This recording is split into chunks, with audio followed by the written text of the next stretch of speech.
Good morning. Hi.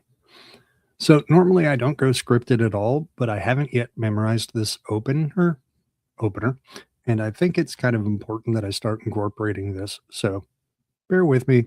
This little bit scripted. Hi, I'm Craig, and this is Marauder's Mike. Here I do slow, trauma-informed readings of fiction. I read carefully, pause to reflect, and pay attention to what's happening beneath the surface. Fear, attachment, defenses, and meaning. This isn't a recap channel, nor fandom theory. I'm interested in why certain stories stay with us and what they can teach us about being human. During live reads, I engage with comments as we go, and I'll usually leave a little space at the end for conversation. Some of this material can be confronting, so this is what happens when you drop your script.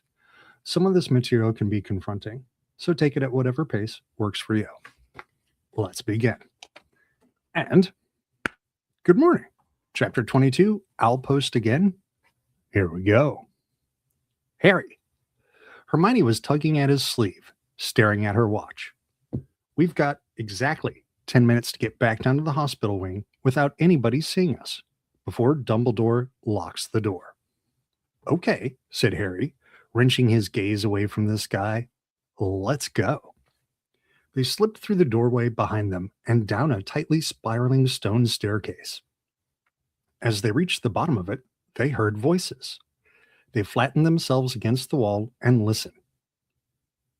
It sounded like Fudge and Snape.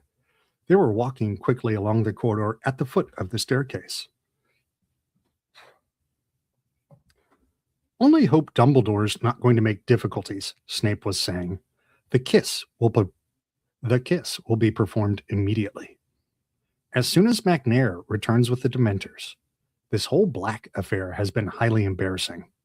I can't tell you how much I'm looking forward to informing the Daily Prophet that we've got him at last.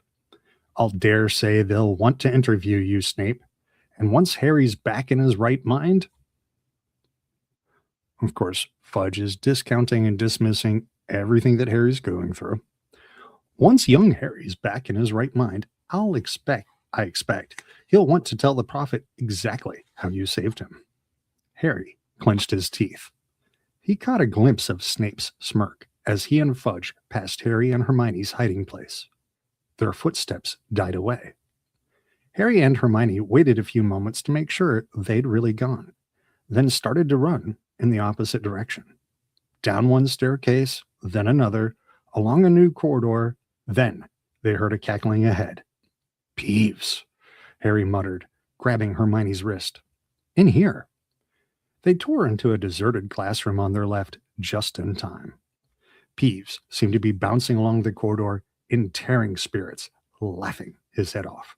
Oh, he's horrible, whispered Hermione, her ear to the door.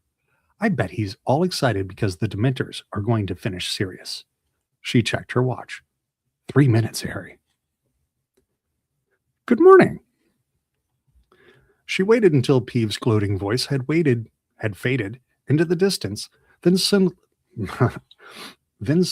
back out of the room and broke into a run again. Hermione, what'll happen if we don't get back inside before Dumbledore locks the door? Harry panted.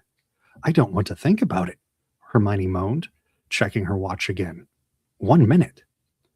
They had reached the end of the corridor with the hospital wing entrance. Okay, I can hear Dumbledore, said Hermione intensely.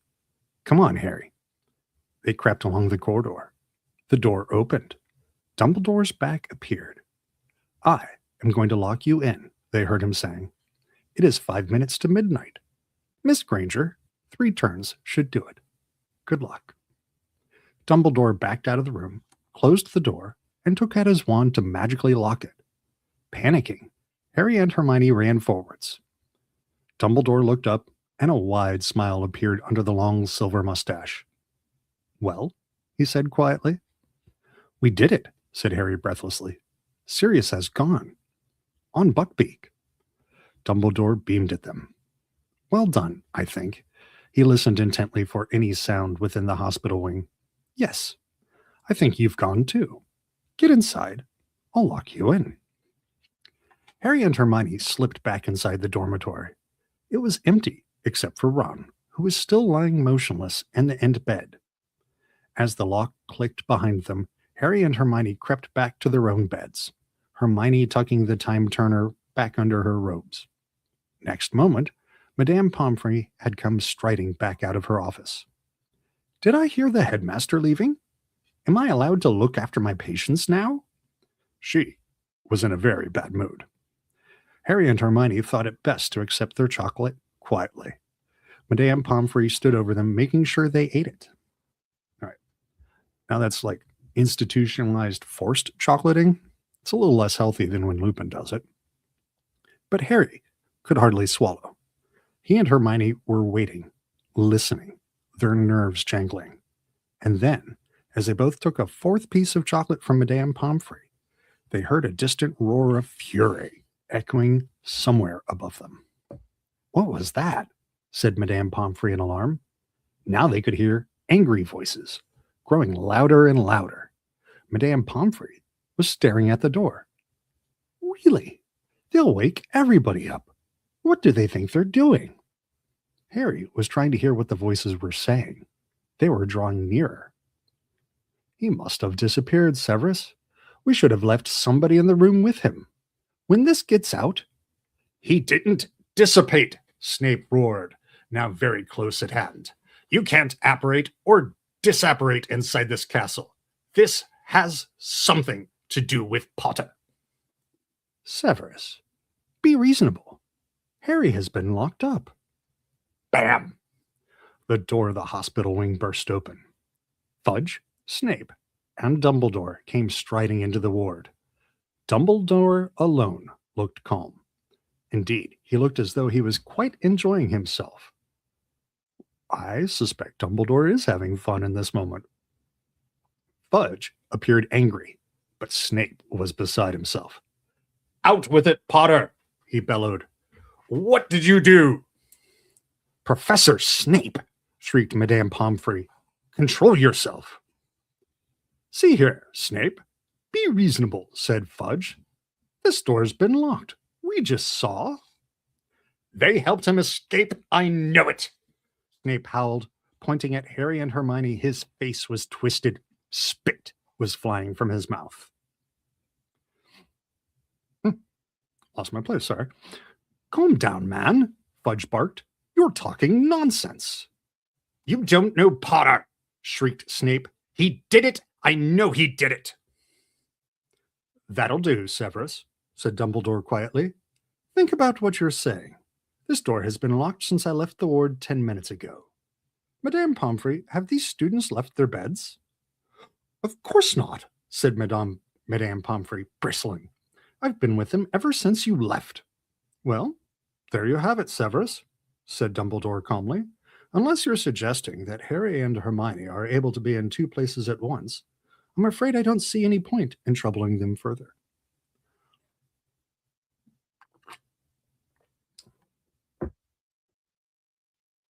I mean, Harry is not innocent generally of this Snape, of some of the things that Snape accuses him of.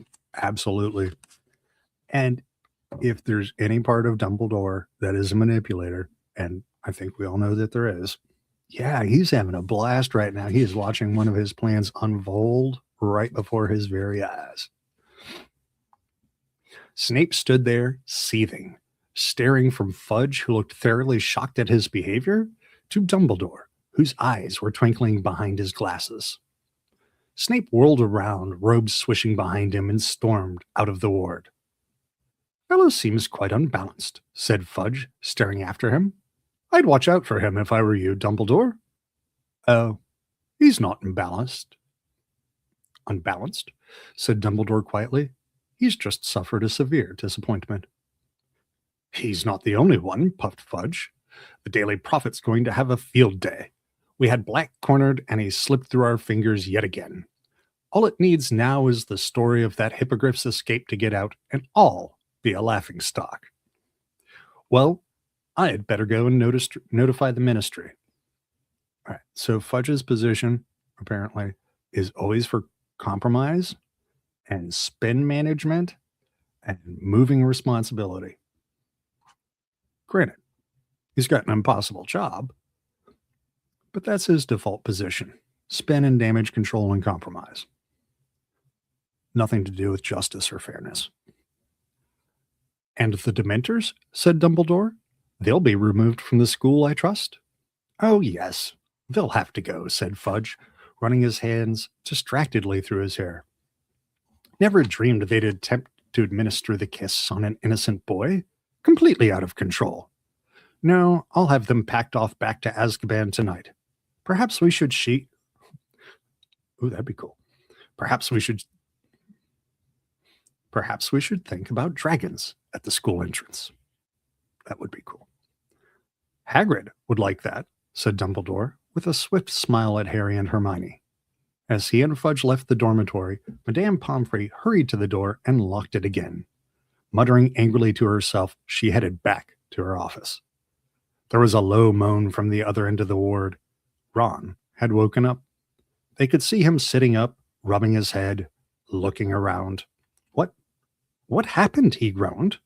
Harry? Why are we in here? Where's Sirius? Where's Lupin? What's going on? Harry and Hermione looked at each other. You explain, said Harry, helping himself to more chocolate. When Harry, Ron, and Hermione left the hospital wing at noon next day, it was to find an almost deserted castle. The sweltering heat and the end of exams meant that everyone was taking full advantage of another Hogsmeade visit. Neither Ron nor Hermione felt like going, however, so they and Harry wandered into the grounds, still talking about the extraordinary events of the previous night and wondering where Sirius and Buckbeak were now.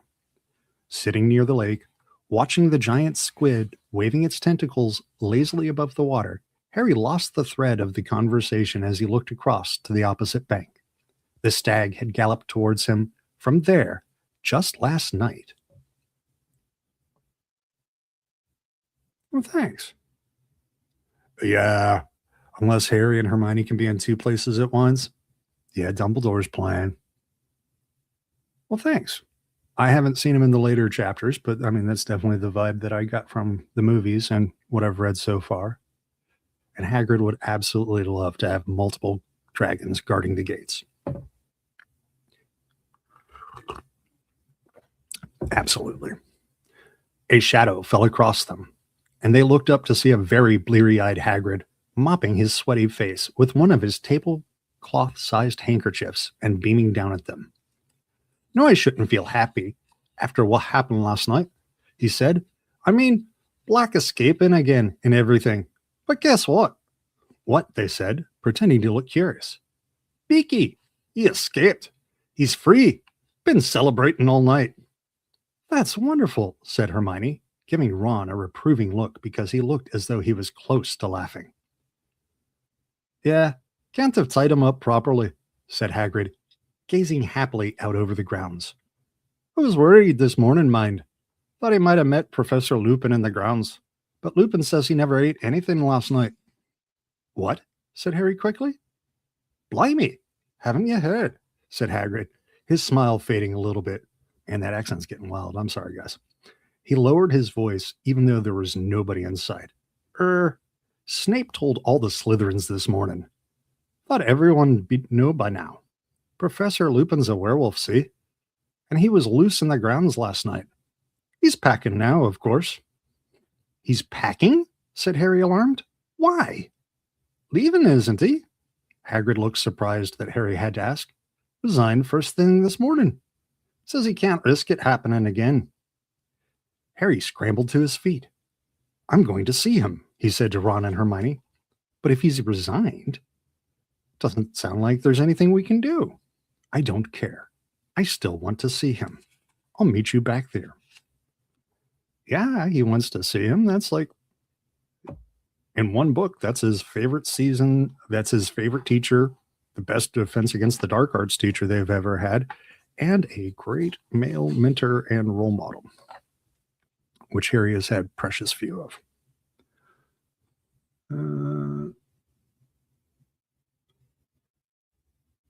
Which thing might be foreshadowing? I've quite forgotten what you might be referring to. Lupin's office door was open. He had already packed most of his things. The Grindylows' empty tank stood next to his battered old suitcase, which was open and nearly full. Lupin was bending over something on his desk and only looked up when Harry knocked on the door.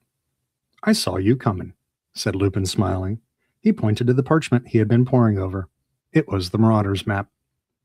"I just saw Hagrid," said Harry, "and he'd said you'd resigned. It's not true, is it?" "I'm afraid it is," said Lupin. He started opening his desk drawers and taking out the contents.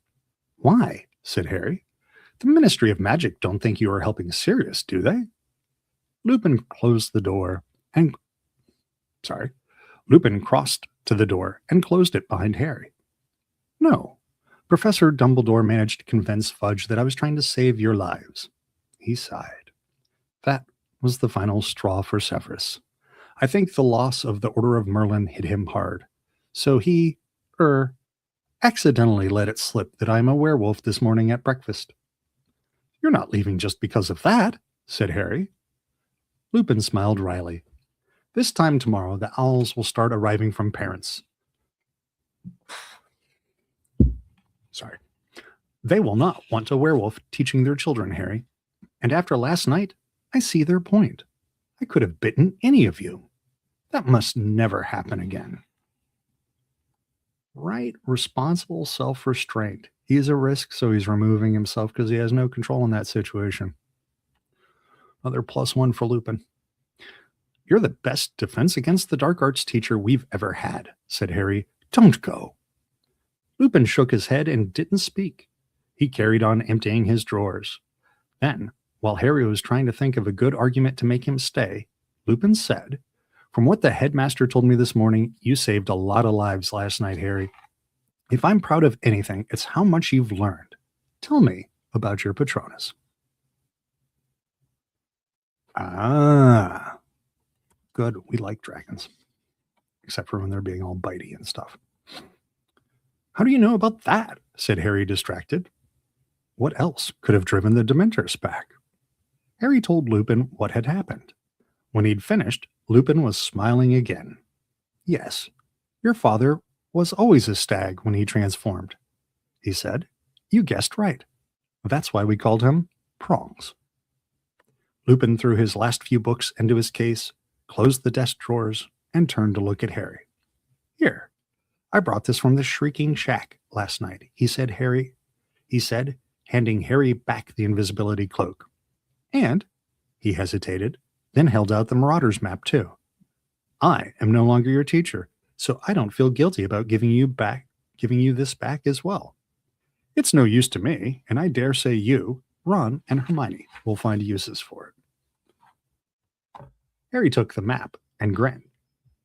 "You told me Moony, Wormtail, Padfoot, and Prongs would have wanted to lure me out of the school. You said they'd have thought it was funny." "And so we would have done," said Lupin, now reaching down to close his case. "I have no hesitation in saying that James would have been highly disappointed if his son had never found any of the secret passages out of the castle." There was a knock on the door. Harry hastily stuffed the Marauder's map and the invisibility cloak into his pocket. It was Professor Dumbledore. He didn't look surprised to see Harry there. "Your carriage is at the gates, Remus," he said. "Thank you, Headmaster." Lupin picked up his old suitcase and the empty Grindylow tank. "Well, goodbye, Harry," he said, smiling. "It has been a real pleasure teaching you. I feel sure we'll meet again sometime. Headmaster, there's no need to see me to the gates. I can manage." Harry had the impression that Lupin wanted to leave as quickly as possible. "Goodbye, then, Remus," said Dumbledore soberly. Lupin shifted the Grindylow tank slightly so that he and Dumbledore could shake hands. Then, with a final nod to Harry and a swift smile, Lupin left the office. Harry sat down in his vacated chair, staring glumly at the floor. He heard the door close and looked up. Dumbledore was still there. Oh, time for another Dumbledore motivational talk. Why so miserable, Harry? He said quietly. You should be very proud of yourself after last night. It didn't make any difference, said Harry bitterly. Pettigrew got away. Didn't make any difference, said Dumbledore quietly. It made all the difference in the world, Harry. You helped uncover the truth. You saved an innocent man from a terrible fate. Terrible. Something stirred in Harry's memory. Greater and more terrible than ever before. Professor Trelawney's prediction. Professor Dumbledore, yesterday, when I was having my divination exam, Professor Trelawney went very, very strange. Indeed, said Dumbledore. Stranger than usual, you mean? Yes. Her voice went all deep and her eyes rolled, and she said Voldemort's servant was going to set out to return to him before midnight. She said the servant would help him come back to power. Harry stared up at Dumbledore, and then she sort of became normal again, and she couldn't remember anything she'd said. Was she making a real prediction? Dumbledore looked mildly impressed. Do you know, Harry? I think she might have been, he said thoughtfully. Who'd have thought it? That brings her total of real predictions up to 2. I should offer her a pay raise. But Harry looked at him aghast. How could Dumbledore take this so calmly? But I stopped Sirius and Professor Lupin killing Pettigrew. That makes it my fault if Voldemort comes back. It does not, said Dumbledore quietly. Hasn't your experience with the Time Turner taught you anything, Harry? The consequences of our actions are always so complicated, so diverse, that predicting the future is a very difficult business indeed. Wise advice from Dumbledore there. Professor Trelawney, bless her, is living proof of that. You did a very noble thing in saving Pettigrew's life. But if he helps Voldemort back to power, Pettigrew owes his life to you. You have sent Voldemort a deputy who is in your debt. When one wizard saves another wizard's life, it creates a certain bond between them. And I'm much mistaken if Voldemort wants his servant in the debt of Harry Potter. I don't want to bond with Pettigrew, said Harry. He betrayed my parents. This is magic at its deepest. It's most impenetrable, Harry.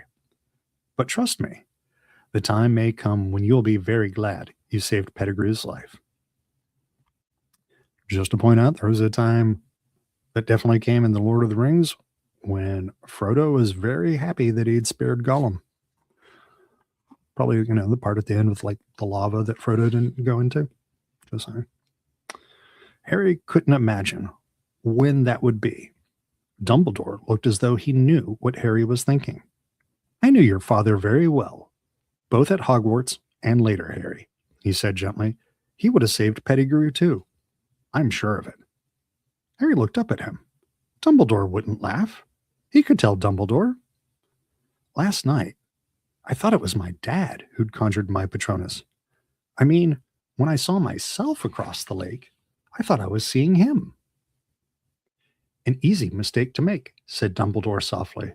I expect you're tired of hearing it, but you do look extraordinarily like James, except for your eyes. You have your mother's eyes. Harry shook his head. It was stupid, thinking it was him, he muttered. I mean, I knew he was dead.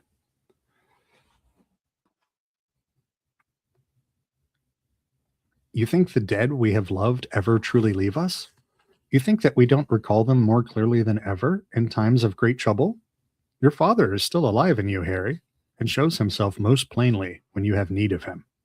How else could you produce that particular Patronus? Prongs wrote again last night. It took a moment for Harry to realize what Dumbledore had said. Sirius told me all about how they became animagi last night, said Dumbledore, smiling. An extraordinary achievement. Not least keeping it quiet from me. And then I remembered the most unusual form your Patronus took, when it charged Mr. Malfoy down at your Quidditch match against Ravenclaw. So you did see your father last night, Harry. You found him inside yourself. Hero's journey descent to the underworld right there. And Dumbledore left the office leaving Harry to his very confused thoughts. That is a great line, isn't it? Nobody at Hogwarts knew the truth of what had happened the night that Sirius, Buckbeak, and Pettigrew had vanished except for Harry, Ron, Hermione, and Professor Dumbledore. As the end of term approached, Harry heard many different theories about what had really happened, but none of them came close to the truth. Malfoy was furious about Buckbeak. He was convinced that Hagrid had found a way of smuggling the hippogriff to safety and seemed outraged that he and his father had been outwitted by a gamekeeper. Mostly outraged that his father has been outwitted, and he doesn't have a sacrifice to make on the altar for his father. Percy Weasley, meanwhile, had metaphorical altar, not proposing there's a real one. Percy Weasley, meanwhile, had much to say on the subject of Sirius's escape. If I manage to get into the ministry, I'll have a lot of proposals to make about magical law enforcement, he told the only person who would listen. His girlfriend, Penelope. Though the weather was perfect, though the atmosphere was so cheerful, though he knew they had achieved the near impossible in helping Sirius to freedom, Harry had never approached the end of a school year in worse spirits. He certainly wasn't the only one who was sorry to see Professor Lupin go. The whole of Harry's Defense Against the Dark Arts class were miserable about his resignation. Wonder what they'll give us next year, said Seamus Finnegan gloomily. Maybe a vampire, suggested Dean Thomas hopefully. It wasn't only Professor Lupin's departure that was weighing on Harry's mind. He couldn't help thinking a lot about Professor Trelawney's prediction. He kept wondering where Pettigrew was now, whether he had sought sanctuary with Voldemort yet. But the thing that was lowering Harry's spirits most of all was the prospect of returning to the Dursleys. For maybe half an hour, a glorious half hour, he had believed that he would be living with Sirius from now on, his parents' best friend. It would have been the next best thing to having his own father back. And while no news of Sirius was definitely good news because it meant he had successfully gone into hiding, Harry couldn't help feeling miserable when he thought of the home he might have had and the fact that it was now impossible. That's a pivotal feeling. The exam results came on the very last day of term. Harry, Ron, and Hermione had passed every subject. Harry was amazed that he had got through potions. He had a shrewd suspicion that Dumbledore had stepped in to stop Snape failing him on purpose. Snape's behavior towards Harry over the past week had been quite alarming. Harry wouldn't have thought it possible that Snape's dislike for him could increase. But it certainly had done. A muscle twitched unpleasantly in the corner of Snape's thin mouth every time he looked at Harry, and he was constantly flexing his fingers as though itching to place them around Harry's throat. Percy had got his top-grade newts. Fred and George had scraped a handful of owls each. Gryffindor House, meanwhile, largely thanks to their spectacular performance in the Quidditch Cup, had won the house championship for the third year running. This meant that the end-of-term feast took place amid decorations of scarlet and gold, and that the Gryffindor table was the noisiest of the lot, as everybody celebrated. Even Harry managed to forget about the journey back to the Dursleys next day, as he ate, drank, talked, and laughed with the rest.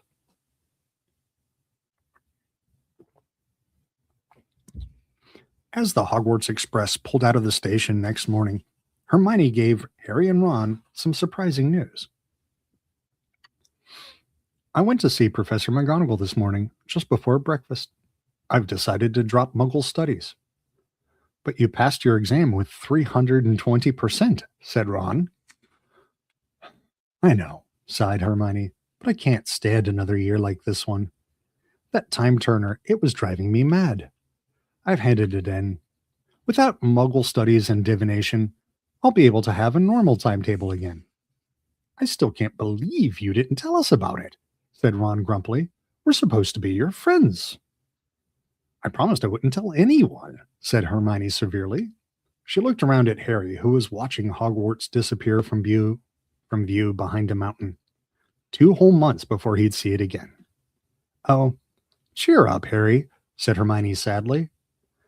I'm okay, said Harry quickly, just thinking about the holidays. Yeah, I've been thinking about them too, said Ron. Here, you've got to come and stay with us. I'll fix it up with Mom and Dad, then I'll call you. I know how to use a fellytone now. A telephone, Ron, said Hermione. Honestly, you should take Muggle studies next year. Ron ignored her. It's the Quidditch World Cup this summer. How about it, Harry? Come and stay, and we'll go and see it. Dad can usually get tickets from work. This proposal had the effect of cheering Harry up a great deal. Harry doesn't really get to do much. He doesn't get to take many field trips. Of course, it's going to cheer him up, and he loves Quidditch. Yeah, I bet the Dursleys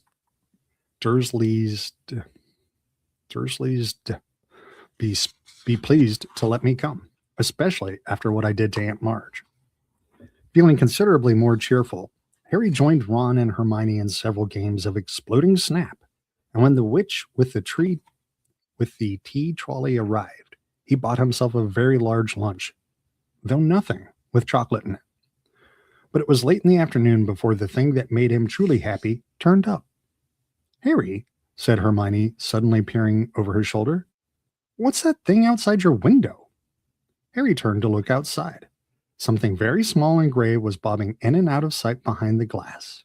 He stood up for a better look and saw that it was a tiny owl, carrying a letter which was much too big for it. The owl was so small, in fact, that it kept tumbling over in the air, buffeted this way and that in the train's slipstream.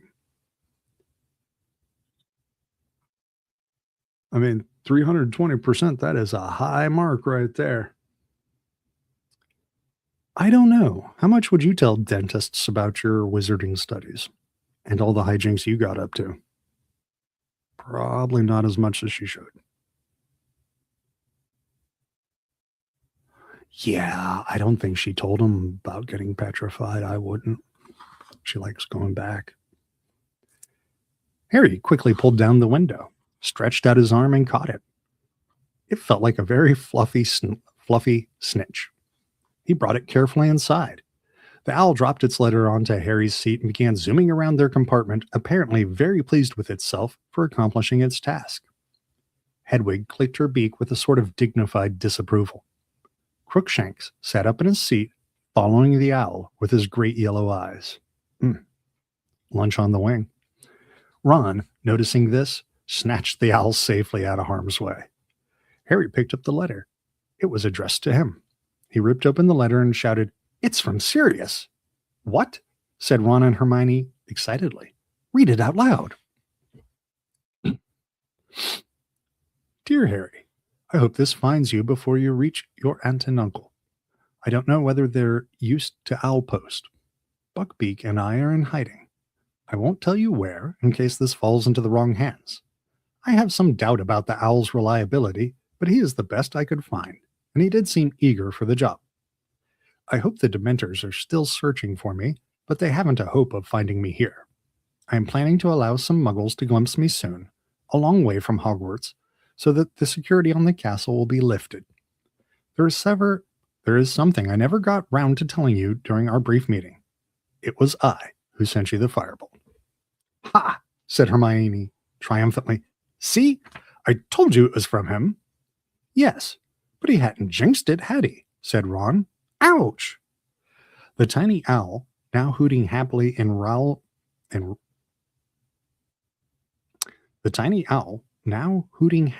his hand, had nibbled one of his fingers in what it seemed to think was an affectionate way. Crookshanks took the order to the owl office for me. I used your name, but told them to take the gold from Gringotts Vault number 711. My own. Please consider it as 13 birthdays worth of presents from your godfather. I would also like to apologize for the fright I think I gave you that night last year when you left your uncle's house. I had only hoped to get a glimpse of you before starting my journey north, but I think the sight of me alarmed you. I am enclosing something else for you, which I think will make your next year at Hogwarts more enjoyable. If you ever need me, Send word. Your owl will find me. I'll write again soon. Sirius.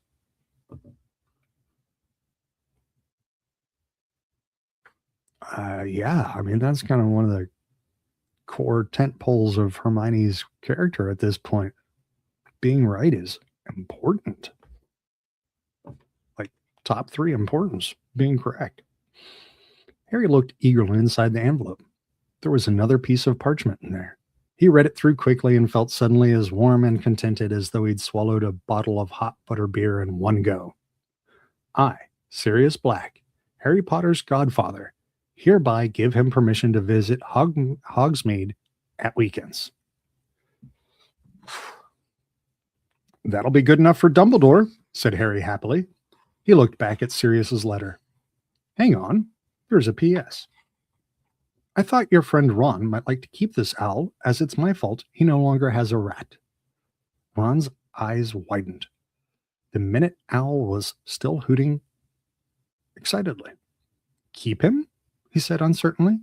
He looked closer at the owl for a moment. Then, to Harry and Hermione's great surprise, he held him out for Crookshanks to sniff. What do you reckon? Ron asked the cat. Definitely an owl? Crookshanks purred. That's good enough for me, said Ron happily. He's mine.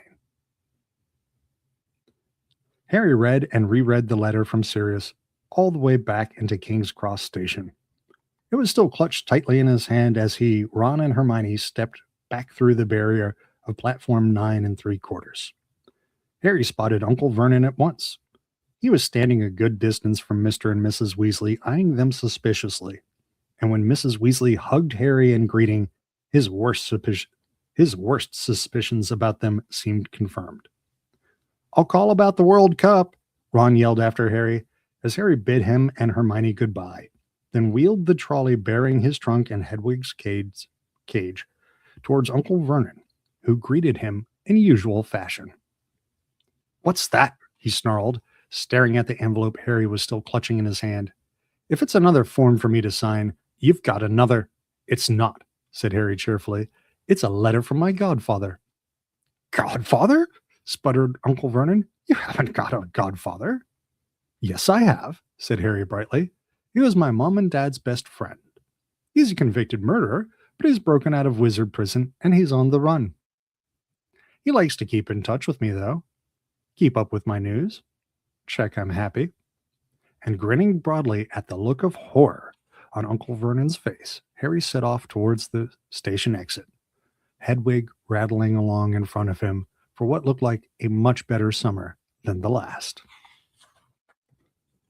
And thus ends The Prisoner of Azkaban. All right, so I'll leave this running for a minute in case we've got any closing up comments from anybody. And I plan to be back next weekend with book 4. So do we have anything? Yeah. So, yeah, that's cool with the owl and Crookshanks, particularly since that helps repair some of the gap between Ron and Hermione. That's sort of a peace offering to Hermione as well as, double checking his own opinion. I mean, I hold that Vernon is sheerly acting out of fear. Fear is what drives Vernon and all of his craziness. So amping up his fear, that is going to drive Vernon crazy. All right. Looks like we're done. Thanks for joining me, and I'll see you all next weekend. Have a great day. Talk to you later.